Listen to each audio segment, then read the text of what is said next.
tous. Aujourd'hui, on va commencer à simplifier des fractions, comme on a vu dans le cours. Le principe pour simplifier des fractions, c'est de pouvoir diviser en haut et en bas par le même nombre.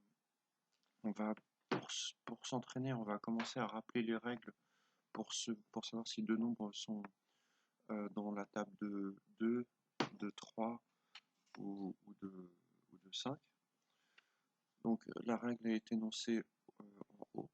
Donc si vous avez un nombre pair, alors ce nombre est divisible par 2. C'est une règle qu'on a déjà vue dans le chapitre sur la division euclidienne. Par exemple, 120 est-il divisible par 2? Ben oui, quand vous regardez 120, son dernier chiffre c'est 0. Donc il est divisible par 2. Tous les nombres qui finissent par 0, 2, 4, 6 ou 8 sont divisibles par 2.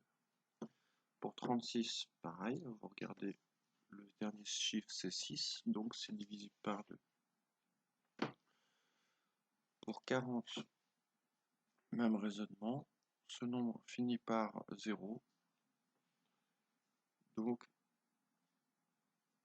il est divisible par 2. Pour 259, par contre, il finit par 9. Il ne fait pas partie 9 de la liste des chiffres, des nombres pairs en fait, donc non. 259 n'est pas divisible par 2. Ensuite, la règle suivante vous rappelle comment savoir si un nombre est divisible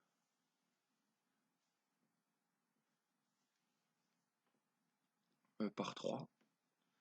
Donc si la somme de ces chiffres est 3, 6, 9, etc., il y a 3 petits points, c'est un nombre dans la table de 3, alors ce nombre est est divisible par 3. Par exemple 120, quand vous additionnez chacun de ces chiffres, 1 plus 2 plus 0, vous tombez sur 3. Donc 120 est divisible par 3. Pour 36, de la même façon, vous calculez 3 plus 6, vous trouvez 9. 9 est dans la table de multiplication par 3, donc 36 est dans la table de 3. 40 par contre, 4 plus 0, ça fait 4. 4 n'est pas dans la table de 3, donc non, 40 n'est pas dans la table de 3. Enfin, 259, vous additionnez 252 plus 5 plus 9, donc 2 plus 5, 7, 7 et 9, 16, et vous vous posez la question, est-ce que 16 est dans la table de 3? Et non, 16 n'est pas dans la table de 3, donc 259 n'est pas dans la table de 3. C'est règle, si un nombre finit par 0 ou 5, alors ce nombre est divisible par 5. Pareil, donc pour 120, vous regardez le dernier chiffre, si c'est 0 ou 5, il est dans la table de 5. Donc pour 120, il n'est pas dans la table de 5, il est dans la table de 5. 36 par contre, ce nombre finit par 6, donc n'est pas dans la table de 5. 40 finit par 0, n'est pas dans la table de 5, est dans la table de 5, car il finit par 0, et 259 finit par 9, n'est pas dans la table de 5.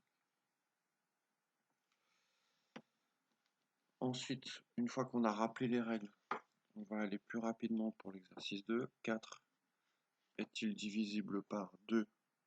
Oui. Par 3? Non. Par 5? Non. 21 est-il divisible par 2? Non. Par contre, par 3, oui. 3 fois 7. Par 5, non. 35 est-il divisible par 2? Non. Par 3, non plus. Par 5, oui, il finit par 5. 24 est-il divisible par 2? Oui, il est pair. Par 3 aussi, mais pas par 5. 30 est divisible par 2, oui. Par 3 aussi, et par 5 aussi. Donc là, ce sont les 3 règles les plus importantes pour simplifier des fractions. On continue. Dans l'exercice 3, on vous propose un certain nombre de fractions. Et on vous dit, comme dans l'exemple A, première question, vous devez entourer la fraction qui est insimplifiée, et petit 2, barrer la fraction qui n'est pas égale aux autres. Donc, un petit rappel, pour reconnaître les fractions simplifiées, ce sont des fractions qui sont égales aux autres, mais dont le numérateur et les dénominateurs sont les plus petits possibles, sans avoir de virgule. Alors, du coup, ici, 1 demi est bien une fraction égale aux autres, et c'est bien la plus petite fraction, dans le sens où le numérateur et le dénominateur sont les plus petits possibles, donc c'est elle la fraction simplifiée. Ensuite, dans la liste, il faut repérer une qui n'est pas égale aux autres, pour la question 2. 3 septièmes n'est pas égal aux autres, parce que simplement on repère que 3 septièmes n'est pas égal à 1 demi, simplement parce que en haut vous multipliez par 3 et en bas vous ne multipliez pas par 3, parce que 2 fois 3 ça devrait faire 6 et on a 7. Hop. On va essayer le B. Donc pour trouver les fractions simplifiées, une fraction simplifiée, forcément dans toute la liste, ça va être parmi les plus petites, c'est-à-dire soit celle-ci, soit celle-ci, soit celle-ci. Donc on vérifie. La plus petite d'entre elles, dans le sens où le numérateur et le dénominateur sont les plus petits, c'est la dernière. On va vérifier si la première est égale à la dernière. 10 sixièmes, si vous divisez par 2, ça vous fait 5 tiers. Donc celle-ci est bien la plus simple des fractions. Par contre, 6 quarts n'est pas égal à 5 tiers, parce que vous constatez que vous avez ajouté 1 pour trouver la fraction de gauche. Or ici, on n'a jamais le droit d'ajouter d'ajouter un nombre pour trouver une fraction. C'est toujours multiplier. On a vu dans le cours, c'est une multiplication qu'il aura fallu faire apparaître. Donc ici, c'est 6 quarts qui est la mauvaise fraction. Pour le C, de la même façon, vous regardez parmi les plus petites laquelle pourrait correspondre. Vous avez 4 septièmes ici, vous avez 7 quarts ici, et puis vous prenez n'importe quelle autre fraction et vous demandez laquelle des deux va être la bonne fraction simplifiée. Vous regardez celle juste à côté, 70 quarantièmes. Si vous divisez par 10, vous trouvez 7 quarts. Donc celle-ci va être la fraction simplifiée. Par contre, celle-ci ne peut pas être la fraction simplifiée, simplement parce que dans les fractions, si le numérateur est plus grand que le dénominateur, ça doit être vrai à chaque fraction. Alors ici, celle-ci n'a pas un dénominateur supérieur au dénominateur, un numérateur supérieur au dénominateur. Pour la D, on observe la liste des fractions. La plus petite, la fraction dont le numérateur et le dénominateur elles sont les plus petits, c'est celle-ci. On vérifie si elle est bien égale aux autres. Donc je prends la fraction d'à côté. Ici, je prends celle-ci. Je divise par 8 à partir de 48 divisé par 8. On trouve bien 6. 40 divisé par 8. On trouve bien 5. Donc celle-ci, c'est bien une fraction égale à sa voisine. Et en plus, c'est celle qui a le dénominateur et le numérateur les plus petits, donc c'est la fraction simplifiée. Il faut donc maintenant chercher la fraction qui n'est pas simplifiée dans la liste. Une fraction qui n'est pas égale. Alors là, ça ne saute pas aux yeux, là, du premier coup d'œil. Donc il va falloir les tester une par une. Voilà, c'est simple. Donc ici, je cherche en gros, en vous parlant, je vous explique comment on réfléchit. Je cherche dans la liste, s'il n'y a pas dans la liste un nombre qui n'est pas soit dans la table de 6, soit dans la table de 5. Je commence par la table de 6. 42, 12, 24, 18 sont tous dans la table de 6 jusque là. 48 pareil, 54. 54 aussi et 30 aussi. Donc en bas, il doit y avoir un problème sur une des fractions qui n'est pas dans la table de 5. Donc tous les nombres dans la table de 5 finissent par 5 ou 0. Oui, oui, oui, oui, oui, oui, non. Donc, celle-ci n'est pas dans la table de 5, donc c'est celle-ci la fausse. Pour le E, on raisonne de la même façon, on repère la fraction la plus petite, dont le numérateur et le délétère sont le plus petits.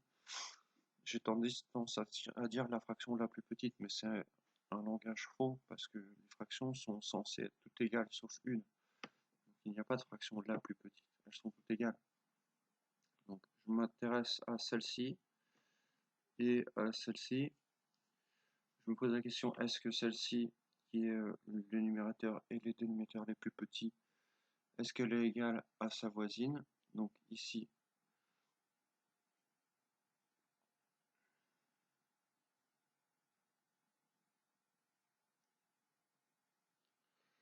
3 fois 7, 21.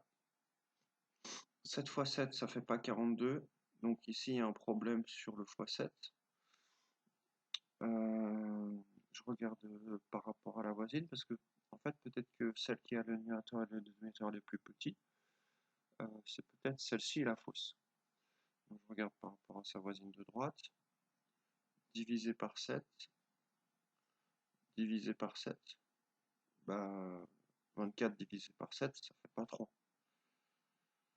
3 fois 7, ça devrait faire 21. Donc ça y est, j'ai trouvé. La fraction qui n'est pas égale aux autres, c'est celle-là. C'est la 3 septième. Donc je regarde parmi la liste des fractions, celle qui n'est pas, celle qui est un tout petit peu plus grande, dans le sens où le numérateur et les dénominateurs sont un peu plus grands, bah, c'est forcément 6 quatorzième. On va vérifier. 6 quatorzième est plus difficile à comparer avec 9 21e, parce que on n'a pas 6 et 9 sont pas dans la même table. Ça veut pas dire que c'est faux, hein. En fait, ici, on a une multiplication par 1,5 qui se cache derrière, qu'on ne voit pas forcément à l'œil nu. Par contre, si on saute une fraction et qu'on regarde la fraction 12 28e, vous remarquez qu'on divise par 2. Donc c'est celle-ci la fraction simplifiée. Exercice 4. Cochez la bonne réponse. On revient sur un exercice un peu plus simple. Est-ce que 6 quarts est simplifiable par 2? Donc pour savoir si c'est simplifiable par 2, le haut et le bas doivent être divisibles par 2. Le numérateur et le dénominateur. Oui, par 2. Par 3, non, à cause du 4. Par 5, non, à cause des 2. 9 douzième est-il simplifiable par 2? Non, à cause de 9. Par 3, oui. 9 et 12 sont tous les deux dans la table de 3. Par 5, non.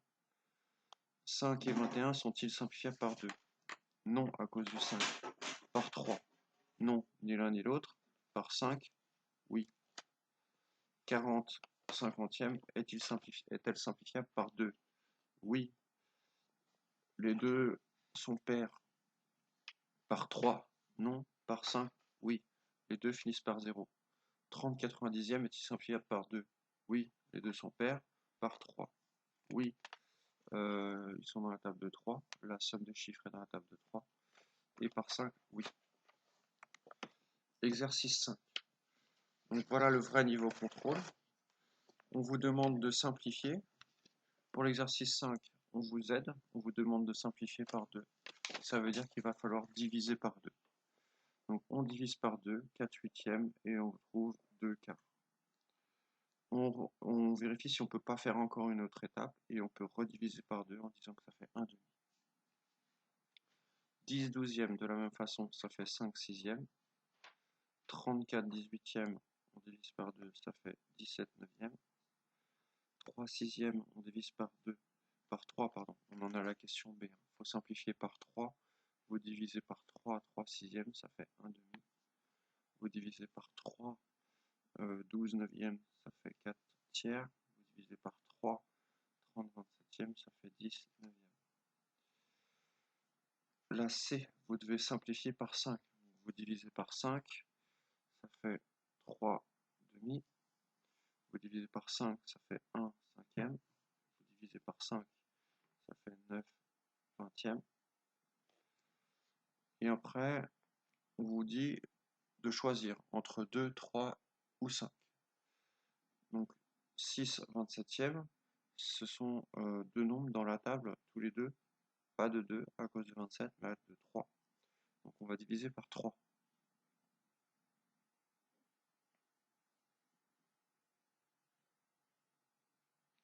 Vous trompez sur 2 neuvièmes. 10 16e sont deux nombres pairs, donc on divise par 2. 15 40e, ce sont deux nombres dans la table de 5, donc on divise par 5. 10 98, ce sont deux nombres pairs, donc on divise par 2.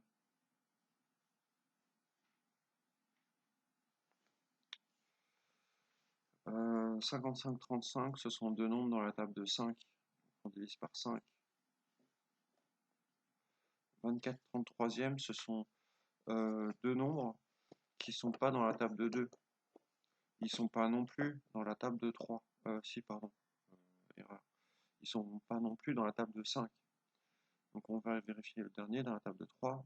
24 est dans la table de 3. 3 fois 8. Et 33 est aussi dans la table de 3. Même si ça dépasse 10. 3 fois 11. Exercice 6. Simplifier ces fractions si c'est possible. Donc là, il n'y a plus aucune aide, c'est à vous de vous débrouiller. C'est le niveau contrôle. Pour simplifier 2 huitièmes, vous divisez par 2. Pour simplifier 6 neuvièmes, vous divisez par 3. Pour simplifier 15 vingtièmes, vous divisez par 5. Pour simplifier 18 douzièmes, vous divisez par 3.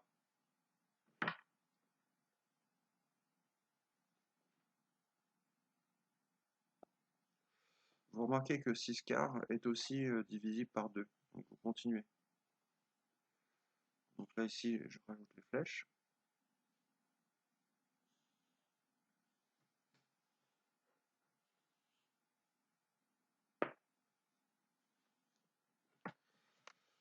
Pour simplifier 20 trentièmes, vous divisez par 2 ou 5, mais là ici, ça se voit plus rapidement, divisé par 10. 30 soixantièmes, vous divisez par 10. 3 sixièmes, vous pouvez diviser par 3. Et vous tombez sur un demi. Donc quand vous simplifiez, parfois, comme ces deux-là, vous pouvez faire plusieurs étapes pour arriver à la fraction la plus simple possible. Voilà, fin de la vidéo.